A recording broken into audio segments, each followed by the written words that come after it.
నమస్తే, welcome to Telugu రాజ్యం. ప్రస్తుతం మనం ఉస్మానియా యూనివర్సిటీలో ఉన్నాము. ఇటు పక్కన ఆపరేషన్ కగార్ ఆపాలంటూ కూడా ఉస్మానియా యూనివర్సిటీలోని విద్యార్థి సంఘాలు పెద్ద ఎత్తున ఆందోళన వ్యక్తం చేస్తున్న పరిస్థితి. ఇప్పటికే భద్రతా దళాల చేతుల్లో మావోయిస్టులు చనిపోతున్న పరిస్థితి. సో ఇదే అంశం మీద మనతో మాట్లాడడానికి పీడిఎస్యు ఉద్యమ నాయకులు సుమంత్ గారు ఉన్నారు. వారితో మాట్లాడే ప్రయత్నం చేద్దాం. సుమంత్ గారు, ఏంటండి ఆపరేషన్ కగార్ పేరుతో చాలామంది మావోయిస్టులు చనిపోతున్న పరిస్థితి? మరి కేంద్ర ప్రభుత్వము ఈ యొక్క కగార్ని ఎందుకు తీసుకొచ్చినట్టు, అసలు ఏం చెప్తారు దీని మీద? దేశంలో ఏమీ సమస్య లేనట్టు ఈరోజు కేంద్ర ప్రభుత్వము కగారాన్ని తీసుకొచ్చింది అనేది చాలా స్పష్టంగా అర్థమవుతుంది. దేశంలో అనేక మంది ప్రజలు ఈరోజు అన్నం లేక అలమటిస్తున్న పరిస్థితి ఉంది. దేశంలో నిరుద్యోగులు సంవత్సరానికి 1 కోటి ఉద్యోగాలు ఇస్తారు, 2 కోట్ల ఉద్యోగాలు ఇస్తారని చెప్పేసి ఈరోజు 12 ఏళ్ళు దాటుతున్నా కానీ ఒక్క ఉద్యోగం కొనేటువంటి పరిస్థితి కనిపిస్తూ ఉంది. మొత్తం కూడా దేశంలో ఈరోజు మతం పేరు మీద, కులం పేరు మీద, వర్ణం పేరు మీద ఈరోజు రాజకీయాలు చేస్తూ కుట్రలు చేస్తున్నటువంటి పబ్బం గడుపుతున్న పరిస్థితి ఈరోజు కేంద్ర ప్రభుత్వాన్ని ఈరోజు చాలా స్పష్టంగా నిర్దిష్టంగా కనిపిస్తూ ఉంది.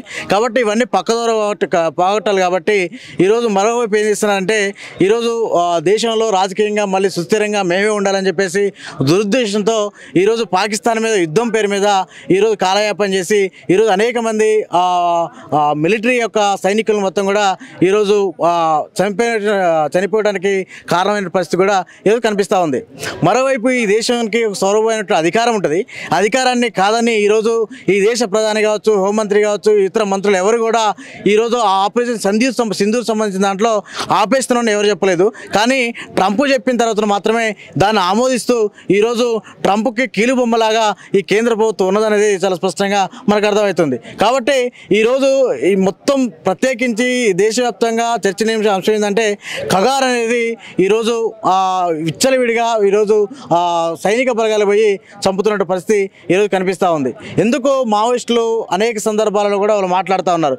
వాళ్ళు అడిగినటువంటి సమస్యలు కావచ్చు, ప్రశ్నలు కావచ్చు, వీటి మీద స్పందించాల్సిన కేంద్ర ప్రభుత్వము స్పందించకుండా కేవలం మావోయిస్టులు మాత్రం అంతం చేస్తే ఈరోజు ఈ సమస్యలు అడిగేటోళ్ళు ఉండరు, మాట్లాడేటోళ్ళు ఉండరు, గొంతెత్తి ప్రశ్నించేటోళ్ళు ఉండరు అని చెప్పేసి అదే ఒక కారణంతోనే ఈరోజు అందరినీ కూడా ఊచకోత వస్తున్నటువంటి పరిస్థితి ఈరోజు కనిపిస్తూ ఉంది. కానీ ఈరోజు దేశ ప్రజలుగా, దేశ పౌరులుగా, ఈరోజు యూనివర్సిటీ విద్యార్థులుగా మేము కొన్ని ప్రశ్నల్ని కేంద్ర ప్రభుత్వానికి సంధిస్తూ ఉన్నాం.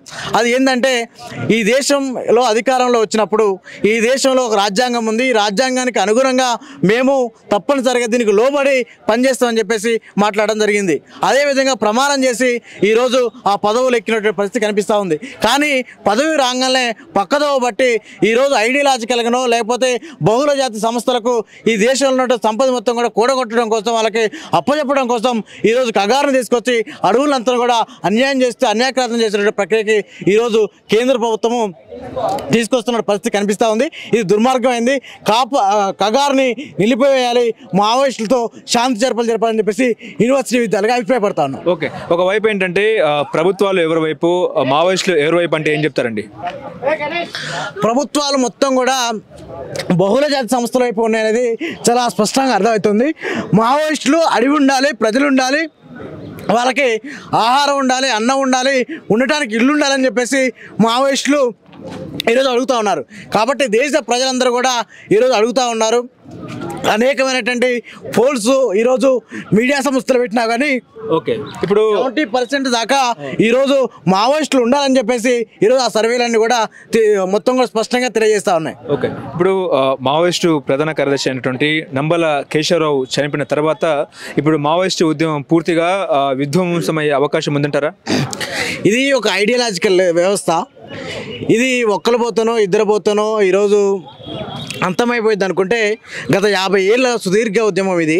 అనేక మంది అమరులయ్యారు. ఇదే మొదటి కాదు, ఇదే చివరి కాదు చనిపోవడం అనేది. కానీ వాళ్ళ దురుద్దేశం ఏదైతే ఉందో ఒక్కరిని చంపితే ఈరోజు అనేక మంది ఈ మూర్తిగా నాశనం అయింది అనేది ఇది జరగని పని.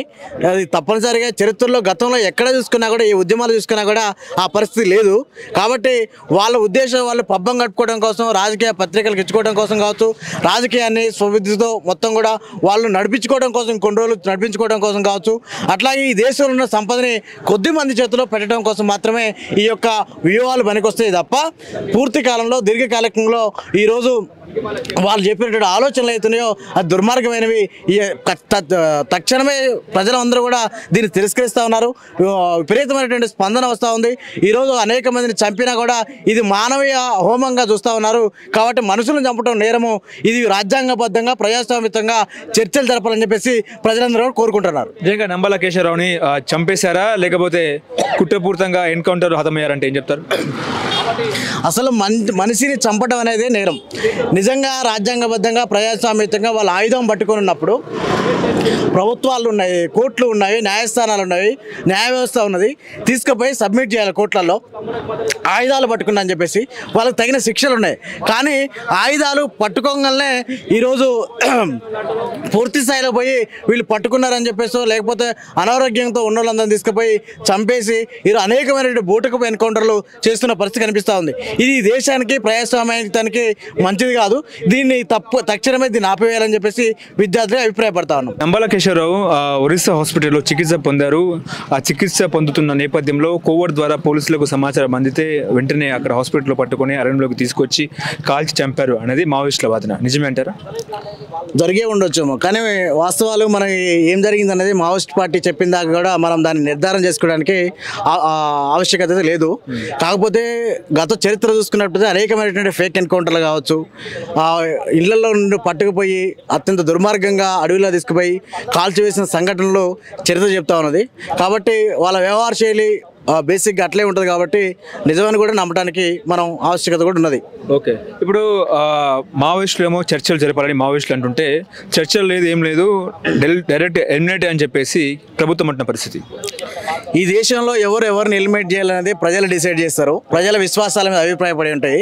కానీ ప్రభుత్వాలు ఇవ్వాలంటే రేపు పోతాయి. గత 30-40 ఏళ్ల పాటు కాంగ్రెస్ ప్రభుత్వం పరిపాలించింది, 15 ఏళ్ల పాటు బీజేపీ ప్రభుత్వం పరిపాలించింది. భవిష్యత్తులో ఎవరు పరిపాలిస్తారు అనేది ప్రజలు డిసైడ్ చేస్తారు. కానీ రాజకీయ భావాలు, రాజకీయ విశ్వాసాలు అనేటివి ఎవరై ఉండొచ్చు అని చెప్పేసి సుప్రీంకోర్టు లాంటివి అనేక సందర్భాల్లో తీర్పు ఇవ్వడం జరిగింది. కానీ ఆ రాజకీయ పార్టీలు విశ్వసించాల్సినటువంటి వాటిని, అభిప్రాయాలని, ఐడియాలజీని అంతం చేస్తామనేది చరిత్రలో ఎక్కడా జరగలేదు. కాబట్టి ఈ దేశం, ఈ భూమి మీద సమస్యలు ఉన్నంతకాలం, తినడానికి తిండి లేనంతకాలం, ఉండటానికి ఇల్లు లేనంతకాలం, కట్టుకోవడానికి గుడ్డ లేనంతకాలం ఈరోజు ప్రజల కోసం అడిగేటోళ్ళు ఉంటారు, మాట్లాడేటోళ్ళు ఉంటారు, గొంతెత్తి ప్రశ్నించేటోళ్ళు ఉంటారు. కాబట్టి ఎవరిని అంతం చేయలేవారు. ఒకవేళ నిజంగా అంతం చేయాలనుకునే కేంద్ర ప్రభుత్వం భావిస్తే ఏదైతే ఈ దేశంలో ఉన్న సమస్యలు అయితున్నాయో, ఈ ప్రజల సమస్యలు అయితున్నాయో, సమస్యల్ని అంతం చేస్తే మావోయిజం అంతం అవుతుంది. కాబట్టి ప్రజల్ని అంతం చేయకపోతే ఈరోజు మావోయిజం అనేది అంతం కాదు అనేది చాలా స్పష్టంగా యూనివర్సిటీ విద్యార్థులుగా మేము అభిప్రాయపడతా ఉన్నాం. నిజమైన దేశభక్తులు ఎవరుంటారు దేశంలో? ఈ దేశంలో నిజమైన దేశభక్తులు ఎవరంటే జెండాలు పట్టుకొని, కాషాయ రంగులు పట్టుకొని ఉండేటోళ్ళు దేశభక్తులు కాదు.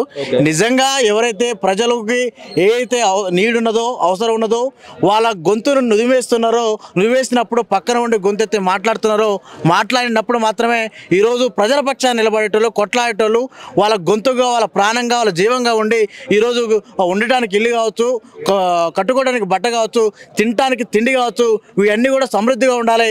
ఈ దేశంలో ఉన్న సంపద మొత్తం కూడా ఈ దేశ ప్రజలకి అందాలని చెప్పేసి ఎవరైతే మాట్లాడతారో వాళ్ళే నిజమైన దేశభక్తులు అనేది ఈరోజు స్పష్టంగా తెలియజేస్తా ఉన్నాం. హలో, తెలుగు రాజ్యం ఛానల్ చూస్తున్నారా? సామాజిక, రాజకీయ, జీవన చిత్రణే తెలుగు రాజ్యం. అతిశయోక్తులు, అసత్యాలు ఉండవు. రాజకీయ కోణం కాదు, ప్రజా కోణమే కొలబద్ద. తెలుగు రాజ్యం వీక్షణ మీ ఉత్తమ అభిరుచికి నిదర్శనం.